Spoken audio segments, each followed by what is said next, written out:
In today's world, where information flows freely and ideas are meant to be shared, it's disheartening to discover that the banning of books written by Black authors is still a reality.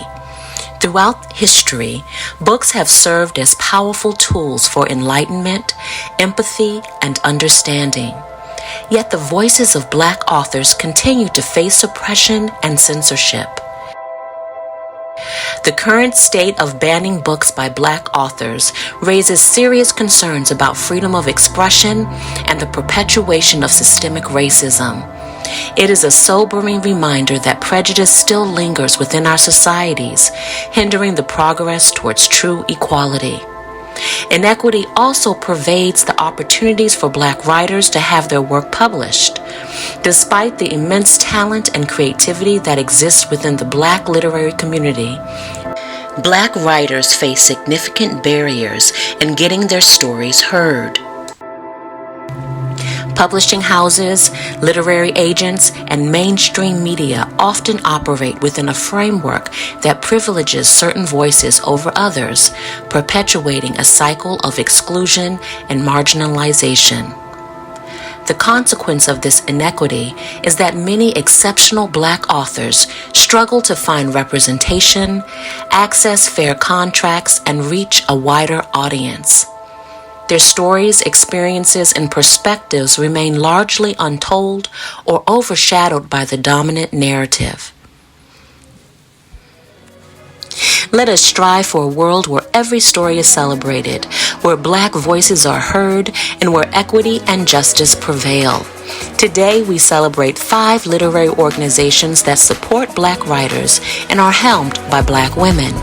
Today, on May 19th, the birthday of the late Malcolm X, you have gathered with us, the Getting Word Collective, for a virtual celebration of the Black literary arts community, highlighting the work of 5 premier literary arts organizations that are helmed by Black women and support Black writers.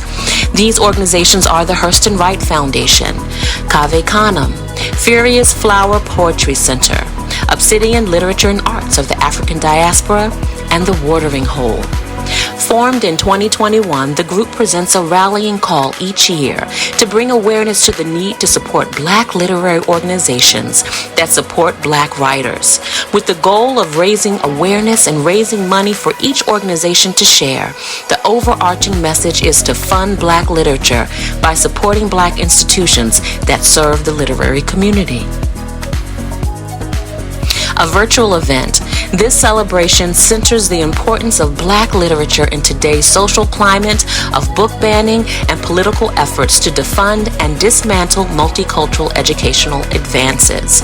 This celebration is a call to action to support Black writers by buying Black books by Black authors and supporting the Getting Word summer fundraiser that runs from Juneteenth to July 4th. The Getting Word Collective is at the forefront of leading the charge of creating, facilitating, and sustaining a thriving Black literary community. On this day, Malcolm X's birthday, we channel his revolutionary energy in calling for you today to fund Black literature.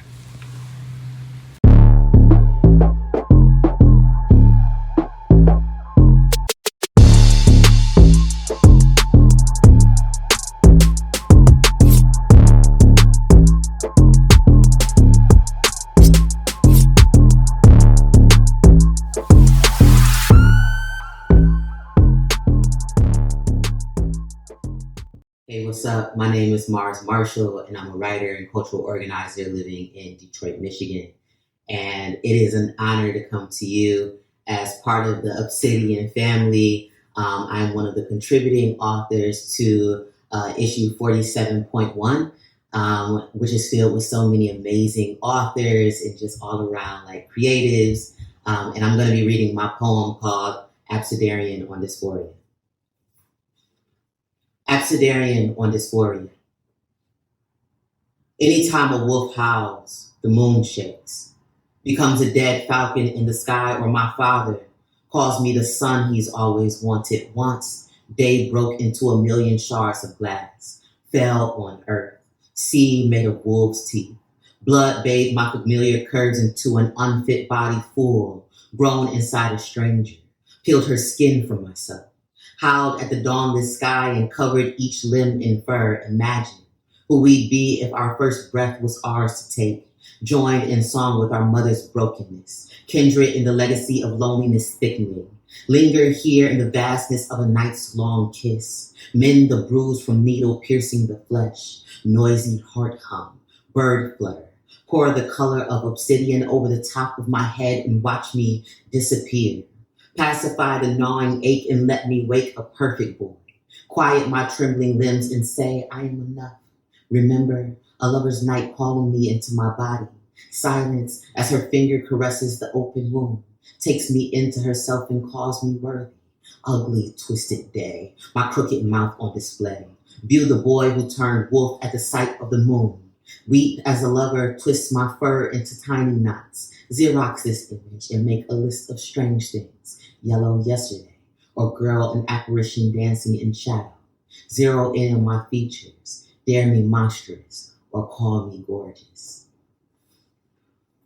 One of the things that I love the most about being published in Obsidian and being a part of this community is the fact that I get to be a part of a long lineage of Black literature. Obsidian has been around for a really, really long time, and it means a lot to me to be sort of recorded in the archive and the record of Black literature and Black art. One thing that is immeasurable of an experience in terms of publishing or having work published with Obsidian is the opportunity for my work to be read by folks who may not have found my work before, and that's really important. As we all gear up to support Getting Word this season, one thing that I am reflecting on is the words of Alexis DeVoe. She offered something during the Allied Media Conference in 2020, and she said, English was never that great of a language until Black folks started speaking it. And I think that I carry that with me as I create my work, as I think about the role that Black literature plays, not just in our world and in our culture, but in the story of this country and the incredible amount of witness that we have to bear. So yeah, support Black literature, support Getting Word, gather a few dollars, donate, because we need these spaces more and more every single day. Who will tell our stories? Who will craft the verses for our children to recite and grow old in? Who will shape our imaginations and the consciousness of those to come?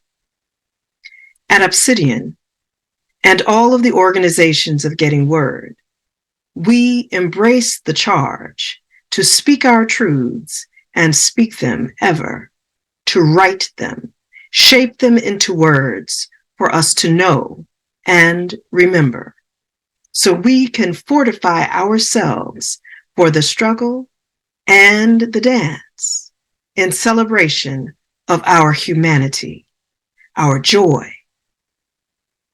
Be a partner with us in making us a world in which we flourish and Black literature, Black writers triumph toward the liberation of all. Thank you for your support.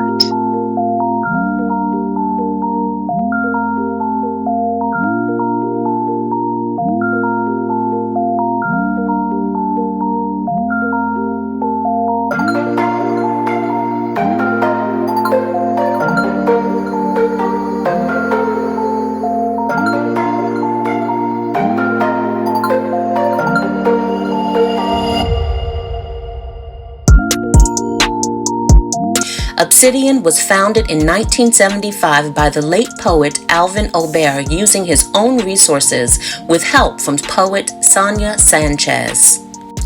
Obsidian is dedicated to publishing contemporary Black creatives' poetry, fiction, drama, and performance, visual, and media art through print and online publication. Honoring a history of energizing and chronicling Black life, Black imagination, Black thought, and Black excellence through publication, Obsidian helps to engender new possibilities of vibrant futures for Black, African, and African diasporic creatives globally. Celebrating nearly 50 years of continuous publication with 100 issues featuring more than 1,500 authors and exhibiting over 3,500 works, Obsidian's narrative continues as one of triumph, struggle, and stunning brilliance. Obsidian promotes a narrative of creativity and resilience, the evolving archive and repertoire of a diverse and innovative people joined in the integrity of Black being, determined to thrive.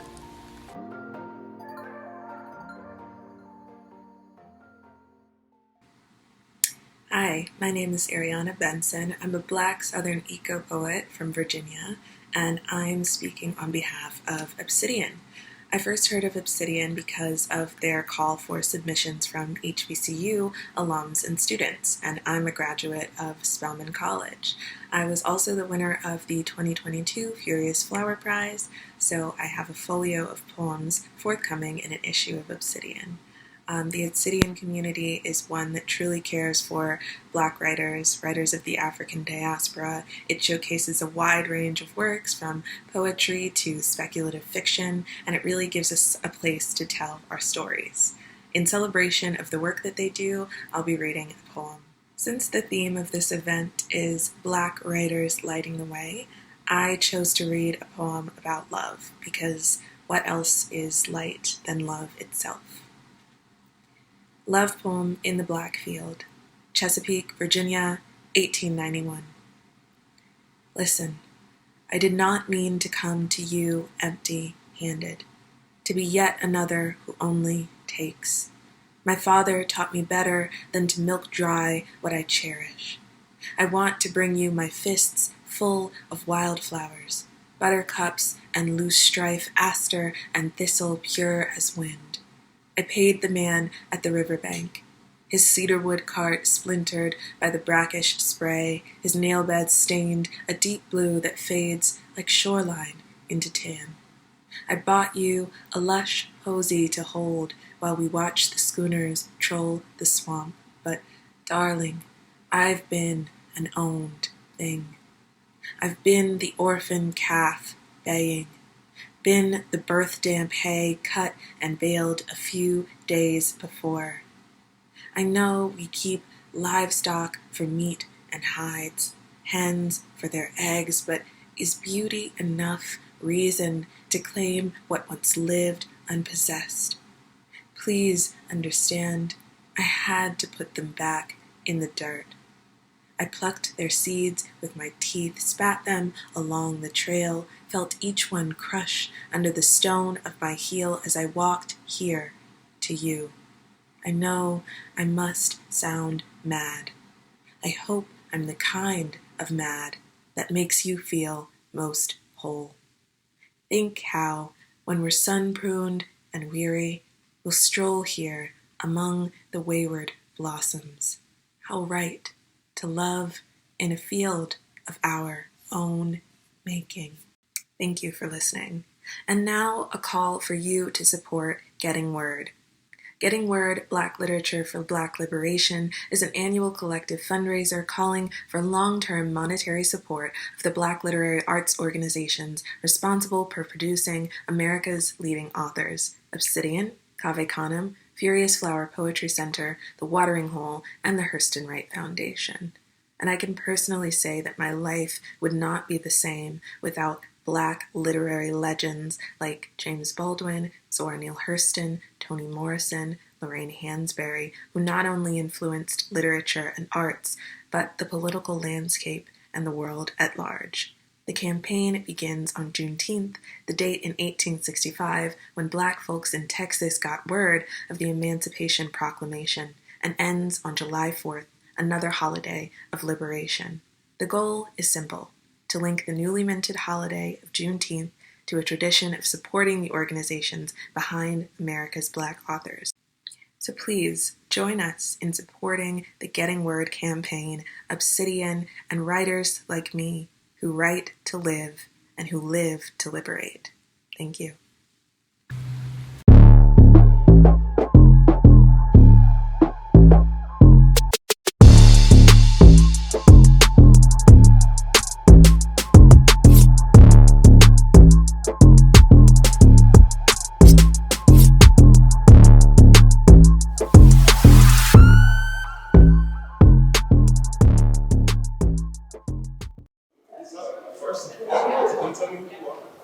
My name is Lucy Ann Hurston. I am the niece of Zora Neale Hurston. The Hurston Wright Foundation I have been a part of since it began many years ago with Clyde McIlvaine and Marita Golden. They're the ones that introduced me to their important mission, and I believe in it so much so that now that I am retired from a 25-year college teaching career, that I have dedicated my efforts to the foundation, and in that capacity, I am now the chair of the advisory board. I've been on the advisory board since its inception, but now I am leading up the efforts to get us more involved and to do more outreach for the foundation in the name of the advisory board. What is your name? What do you do? What is my name and what do I do? My name's Marita Golden, and I'm co-founder and president emerita of the Zora Neale Hurston Richard Wright Foundation. I'm a writer as well as a writing coach. In the summer of 2010, I was at a very difficult point in my life. I was filled with grief, and I decided to do something for myself. And so I attended Hurston Wright Writers Week and had Will Haygood as my teacher.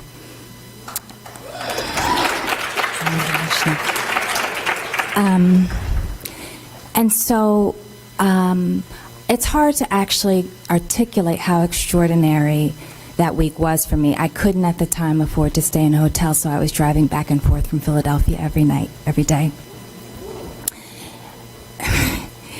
And it was an opportunity for me to expand, to learn to write in a way that was not just about what academics do, is making people think, but also connecting to the emotional landscape, which is what good writing actually does.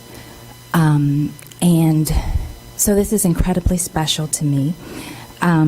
It was also when coming here for Hurston Writers Week. I'm sorry, was a way for me to step into the tradition that had always bolstered me, our tradition. There is nothing in the world like being recognized and appreciated by your own people. I have tried to devote my life to demonstrate the depth of my appreciation and love for our people. This book I dedicated to my mother because she's the person who taught me, no matter what environment I was in, to always love and also believe in my people. And this book is really what I call my love letter to Black people. And I try to stand in the tradition. I'll just say, and so obviously, I have so much gratitude for all the members of this community. And I also want to say there were 3 words that had a huge impact on my life. At the end of Hurston Writers Week, everybody reads a section from what they've been working on. And I read mine, and Marita said, after I finished, "That was beautiful." And that was the fuel I needed to walk back into the moment of grief in my life, but also to embrace the life of a writer fully. So thank you. Hello, my name is Khadijah Ali Coleman, the Executive Director of the Hurston Wright Foundation, and the voice you've been listening to as narrator during this program. I am so glad that you are here with us tonight. If you are watching this live as it premieres on YouTube, I hope you are having the ability to chat with us in the chat area of this video to check out some of the things that we're posting so far, including an accessible link to use to donate to the Getting Word Collective. I've been with the Hurston Wright Foundation since December of 2021, but I was well aware of the impact that Hurston Wright has had on the lives of Black writers way before coming on board as executive director. With a 30-plus year history, Hurston Wright has no choice but to have made impact. The Hurston Wright Foundation's mission is to provide services, supports, and opportunities that mentor, honor, and discover Black writers. Since 1990, the Hurston Wright Foundation has provided community for professional and aspiring Black writers through intensive workshops and classes taught by award-winning authors, signature award programs that celebrate and honor Black writers, and community programs that connect Black writers with readers. Through a social justice lens, our work provides the necessary services, supports, and opportunities for Black writers seeking to publish work within a publishing industry that has traditionally failed to publish work by Black writers proportionate to their population. We also recognize that our social activism aids in disrupting systems that hinder Black writers from having access to certain opportunities, from writing residencies to participation in quality writing workshops and craft talks. Today, we ask for your support. Your generous donations will empower the Hurston Wright Foundation and the other organizations that are part of the Getting Word Collective to continue the vital work of amplifying Black voices and ensuring that African American literature remains an essential part of our cultural heritage. Thank you. Hi, my name is Zelda Lockhart, and I am the author of Fifth Born, Cold Running Creek, Fifth Born 2, The 100th Turtle, and the new summer release from HarperCollins, Trinity.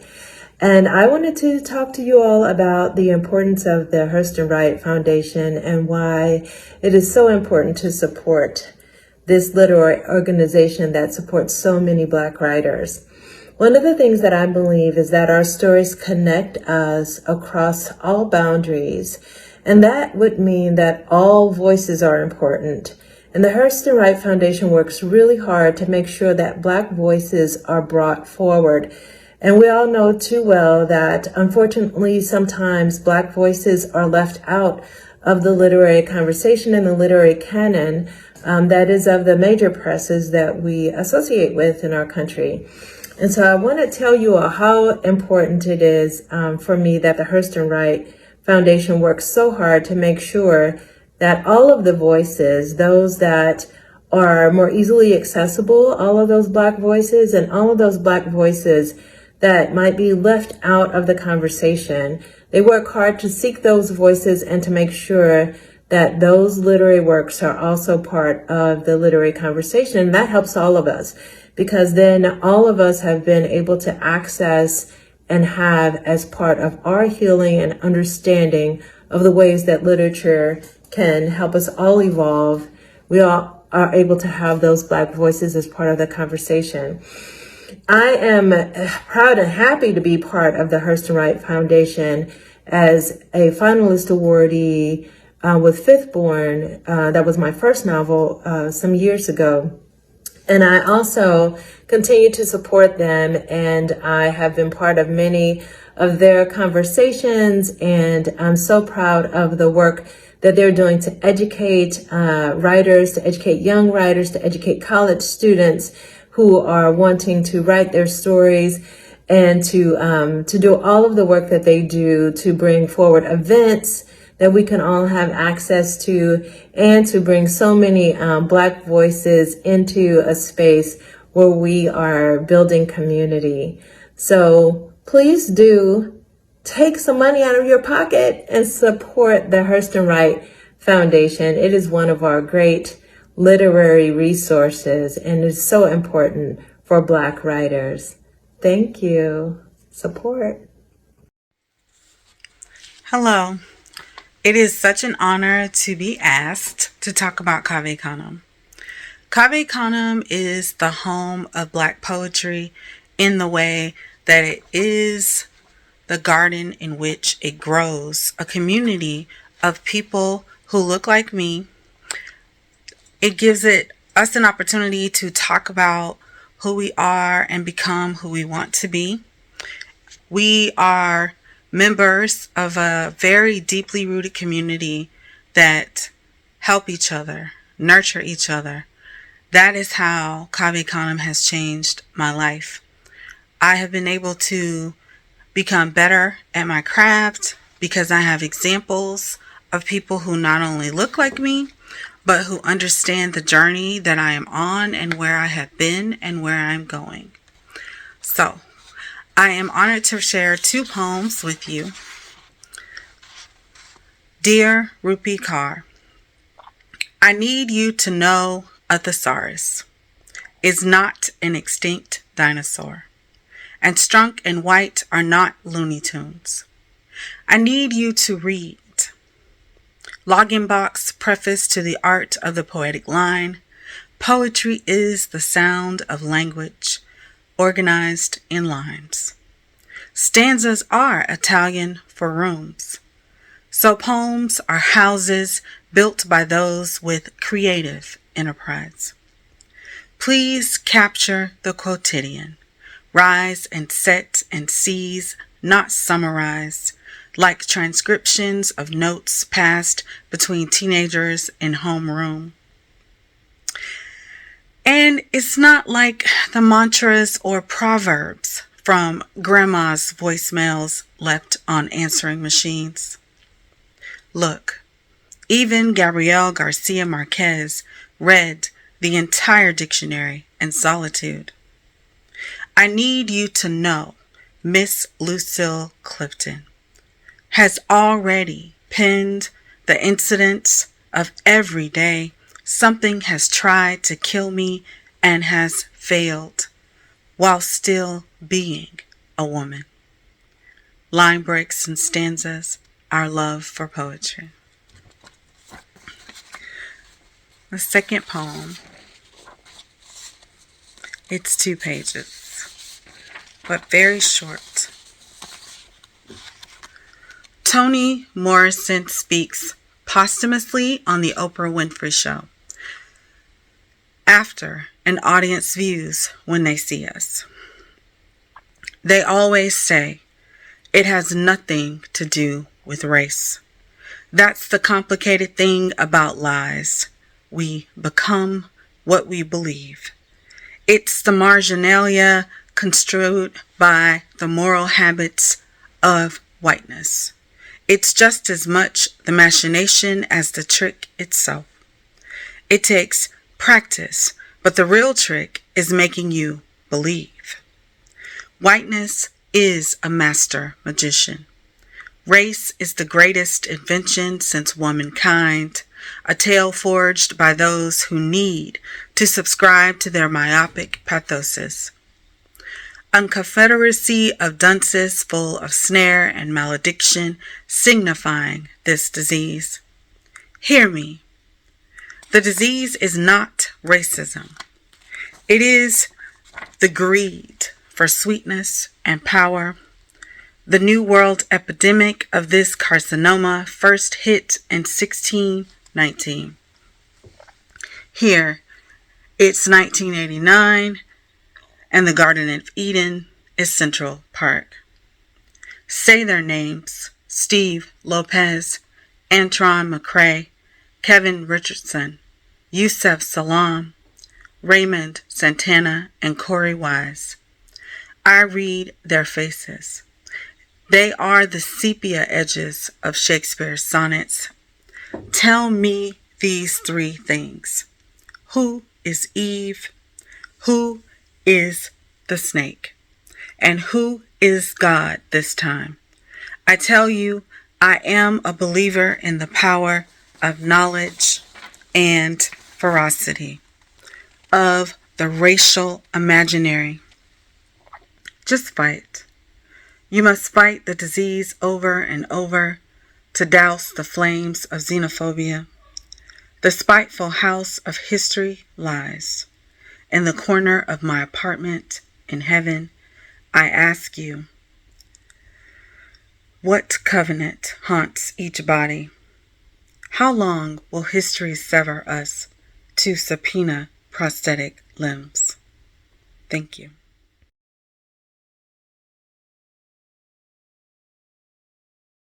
I think Toy and I are two of the luckiest poets in America, because not only did we get this idea of the Cave Canem and the all the summers we spent together, but we also were privy to a wave of new ideas and new poems, and we saw it before everybody else. We saw that coming before anybody else saw it. We knew what was about to hit. And I always thought, I think that was one of the biggest gifts I've ever had. I think we both feel the same way. I don't want to speak for Toy, but I do think we both feel the same way. That was such an excitement to see those voices find themselves, to empower themselves, to declare what they need to declare, to bring the stories in that weren't there yet, to actually echo back to all the other poets, Black poets that they knew, and not to abandon them, but to pull them forward with them. That has just been such an incredible joy, and also to see how the concentric circles from Cave Canem then went out into the rest of the literary world, and the effect that it had, and still has on that community. It's a great affirmation, and I'm really glad and very thankful that we said yes to this. One of the things I was going to talk about is believing more and more that it was almost meant to be, or part almost meant to be, but also kind of a miracle, because it wasn't as if, we came to the first Cave Canem, having an exact idea of what this institution was going to do. It was almost like feeling our way through, because we were making decisions. Every retreat, we'd make big decisions about what we needed and what we needed to do. But the main thing was the glory of the energy and the love and the laughter and the poetry.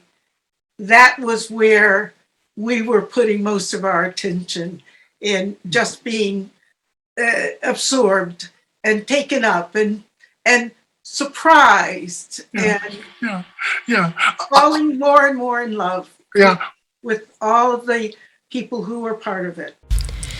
Cave Canem serves Black poets primarily in the United States, but also other poets throughout the African diaspora, with a suite of core programs that consist of a retreat, regional workshops, prizes, and a legacy series, as well as readings and other presentations that highlight Black poetry. Cave Canem fellowships have supported more than 500 poets, many of whom have gone on to distinguished literary careers, including winners of the National Book Award and Pulitzer Prize, recipients of the MacArthur Fellowship, and poet laureates. Cave Canem's regional workshops are open to Black poets free of charge and offer them deep investigations into the various aspects of poetic craft, while also embedding the skills necessary to hone their poems. Supporting Getting Word is crucial to the survival of Black literature, because the campaign helps sustain the work of organizations like Cave Canem, which provide life-changing opportunities to Black poets and writers to improve their work, alter the quality of their lives, thrive, and make a lasting contribution to the culture. I thought that there were only like 2 or 3 Black experimental poets in the world, But then I come to Cave Canem, and John Keane is there, and Evie is there, and Giovanni Singleton is there. As a faculty person, I want to create a space for safety for those people who think that their approach to poetry might not be recognizable within the context of American and African American poetry. The impact of Cave Canem on my life, given the fact that I won the Poetry Prize and then as a fellow and then became a faculty person, is immeasurable. almost every Pulitzer Prize winner since Rita Dove has connection with Cave Canem. That's mind-blowing. Cave Canem now is a deeply recognizable, culture-changing, U.S. poetry-changing institution.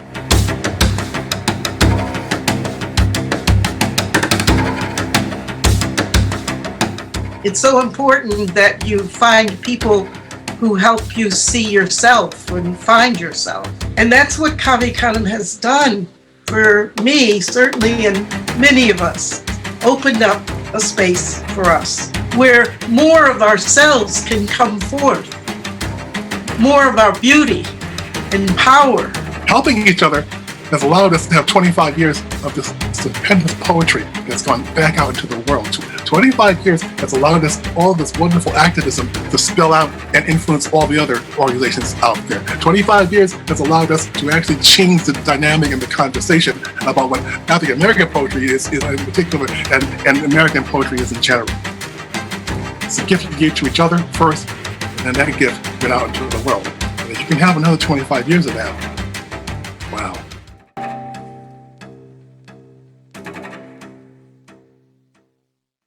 I'm Joyce Rose Harris. I'm a poet, writer, and political activist. I'm from Chicago, Illinois. I live in Columbia, South Carolina. And what drives me is sharing the story of Black people and providing encouragement and inspiration to those who may be down or looking for hope. The watering hole is community. It's a place where you gather and you get encouragement from other poets, where you learn new skills, where you build your craft. It's a place that becomes family and becomes tribe in all sense of the word. The watering hole means a place of thought, a place of calm reflection, a place where it's like a family reunion where you get your strength from. It's a place where that uplifts you when you're down and reminds you that you can move forward and get your work done. The watering hole is important because it's a unique place for poets of color. It's learning, educating, and growing in the South, where many, especially in South Carolina, where most of our African ancestors came through. So it's a place of ancestral ground. The watering hole is special and unique for the simple fact that it is specifically held in South Carolina and in the South because of the ancestors that came before us, so that we can feed off of their energy and their inspiration. My favorite part of the retreat is, I have a lot, but my favorite is when fellows first get here, especially new fellows, and they're unsure of what they're going to experience. But by the second day, they're so excited and they've made connections already. So it's that new connection building. One of the most memorable moments that I have is personally for me as a fellow when I graduated. And that year was also kind of a sad year because Tavis Brunson, a fellow, should have been graduating with me, but he passed away while we were actually at the retreat. And just feeling his energy and his spirit and knowing that he was now with the ancestors and just pushing us on. So that year was memorable for me. Poetry should be heard. It's not just something that's meant to remain on a page. It's meant to be heard and spoken. So spoken word gives poets the confidence and the skill set to be able to deliver poetry in a clear, concise manner, regardless of their reading in a classroom or on a stage. Tribe is chosen family. We see you, tribe!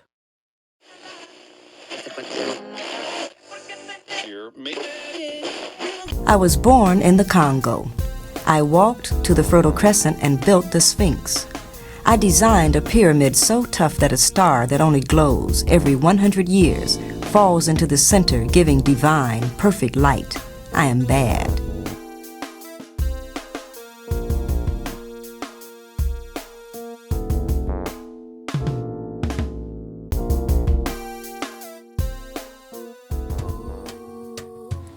The Watering Hole is a Southern-based vanguard that builds Harlem Renaissance-style spaces in the contemporary South.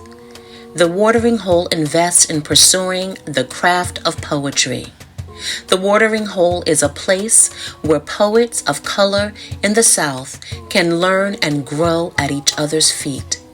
As a multi-ethnic, intergenerational, intersectional tribe, the Watering Hole meets poets at every level, from slam expert to PhD to beginner, from scholar to hip-hop head, from retiree to high school student.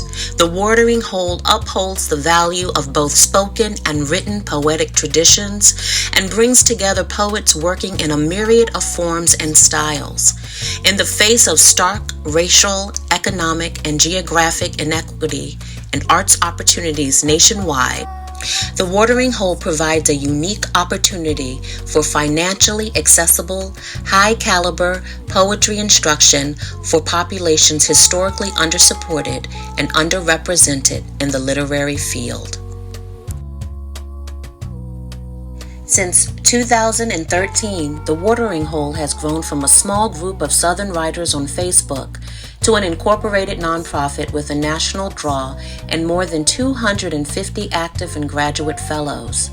Inspired by a series of Canem South workshops held in South Carolina in 2009 and 2010, the Watering Hole was formed to turn Canem's temporary investment into long-term Southern-based offerings for poets of color.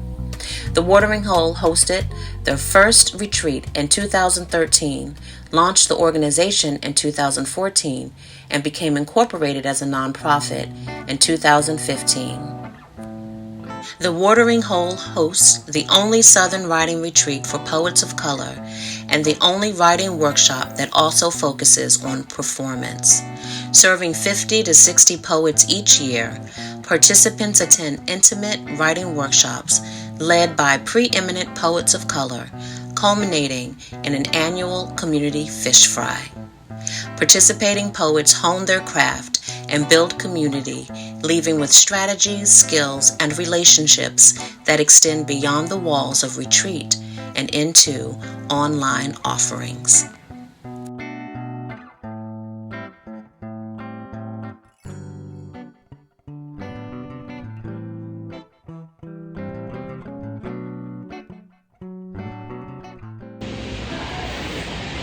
Hi everybody, I'm Candace Wiley, Executive Director of the Watering Hole, and I'm so extremely grateful that you decided to invest in Black writers, poets of color, writers of color, and all of our organizations, all of our dreams. I founded the Watering Hole with my partner Monifa Lemons Jackson when I was 27 years old, and now we are 10 years old.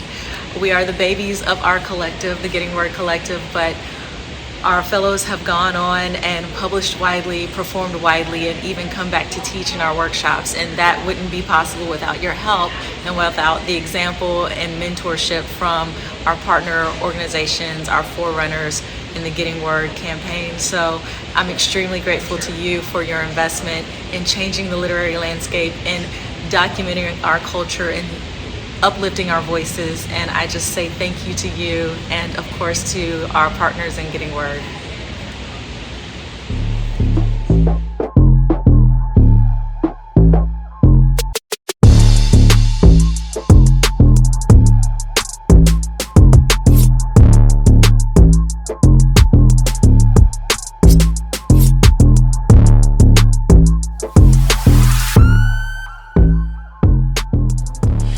Furious Flower Poetry Center, the nation's first academic center for Black poetry, is committed to ensuring the visibility, inclusion, and critical consideration of Black poets.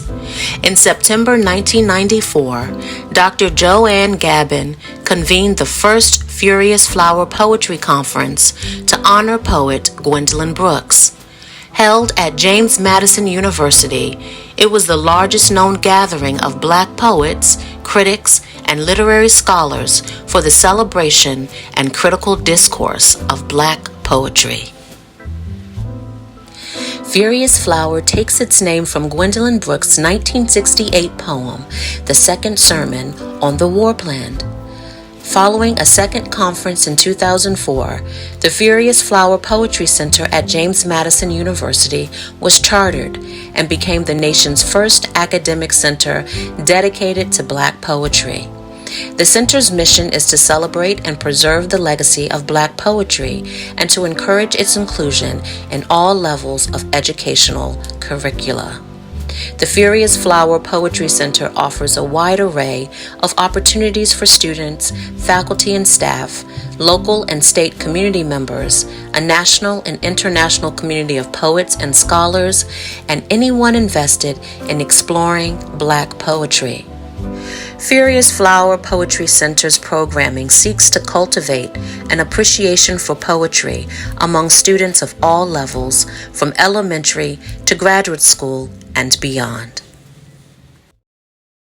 Greetings. My name is Damaris Hill, and I'm here to talk with you about one of my favorite organizations on the planet, the Furious Flower Poetry Center at James Madison University in Harrisonburg, Virginia.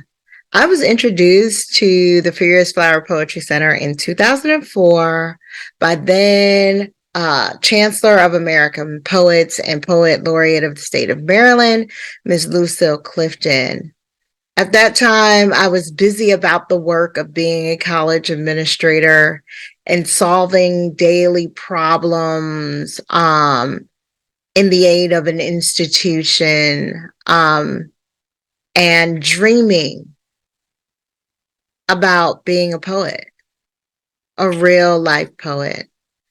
And Ms. Clifton encouraged me to come down to Harrisonburg, Virginia, the Poetry Center at James Madison University, entitled the Furious Flower Poetry Center in honor of Gwendolyn Brooks, and see the happenings and be a poet. And it was there I heard poetry that affirmed who I was as a writer, affirmed who I was in my body and self, but also introduced me to the kaleidoscope and extensiveness of Black poetics in our contemporary and historical moments.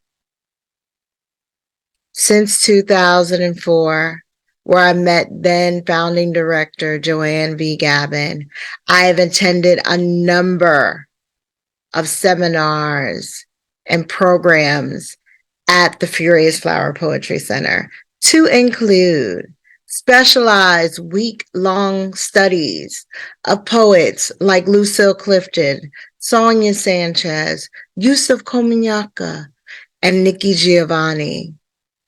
I also had the pleasure of participating and enjoying programs to honor poets such as Lucille Clifton and Maya Angelou, as well as our literary giant, Toni Morrison.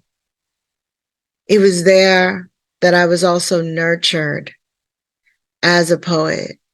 My first poetry manuscript, A Bound Woman is a Dangerous Thing. Many of the poems were drafted there at the Furious Flower Poetry Center on hallowed ground, surrounded by the archival voices of Black poets and surrounded by the nurturing love and care of Dr. Joanne B. Gabin and Dr. Lauren K. Aline. Many of the poems were drafted there, and I would say that A Bound Woman is a Dangerous Thing might have been a much different book or might not have been at all without the nurturing support of the Furious Flower Poetry Center. But the programming doesn't stop there. It doesn't just happen at James Madison University. The reach and impact of the Furious Flower Poetry Center is global, is diplomatic in its scope. There has been missions to Swaziland, Eswatini, and other Southern African spaces where the Furious Flower Poetry Center shows up in all of its full force of love, creativity, and expression, and helps to nurture others throughout the Black diaspora. When you have a moment, if you have a moment, if you don't have a moment, make a moment to continue to support the Furious Flower Poetry Center and the gift that is Black poetry. So I would like to take a minute to end by reading one of the poems that was written there at the Furious Flower Poetry Center. This one is for an incarcerated woman who has transitioned to be with the ancestors. Her name is Sandra Bland. This poem is entitled Sandy Speaks a Choral Refrain. It could have been me, with 3 degrees creased into the front seats, bits of the Constitution in my vein like Braille, the declarations tattooed inside my eyelids. How many times did Sally Hemings have to hear about them and affirm the tiny ego of Tom before he bears himself to his brothers, collecting their boastings, forgiving his debts? It could have been me. Like Sandy, I would have missed them dashes in the road, the way I skirt around the corners under the cover of sun, I fleeing an interview, happy to have some means, pockets fluffy with promises. It could have been me. Listening to gospel, the lilts in my throat, running in a marble fog above my lips. My car would have been all clouds, a heaven, shaved with blue and red lights. It would have been me, my eyebrows high and voice low, questioning Encenia about his bidding. It could have been me, a Black woman, the color of Oklahoma clay, a policeman pretending to be some cowboy. Sandy had been in Texas but a day. How long had he been hunting for one like her? Encenia, seeing this in his mind, it is the means of forgetting the woman that refused to love him, and the Black man this woman clinged to. In this vision, Encenia is a rodeo-style hero. Sandy is a rogue rascal. He holds out his tongue to the shower of coins and praises. A Black woman without a job owns her dignity. Did his fantasy desire that too? He minded out of her back with his knees. History told him that he could squeeze gold from a Black woman's wrist with iron cuffs. Is that why he braided the noose to resemble a lasso? Thank you for taking a moment to check in with poetry and to support the Furious Flower Poetry Center. Get some words. Bye. Hi, I'm Lauren K. Elaine, Executive Director of the Furious Flower Poetry Center at James Madison University. And I'm El Renee, the Assistant Director here at Furious Flower. Thank you so much for supporting Furious Flower through supporting this collective initiative, Getting Word. Your support matters because Black voices matter, Black literature matters, and Black culture matters.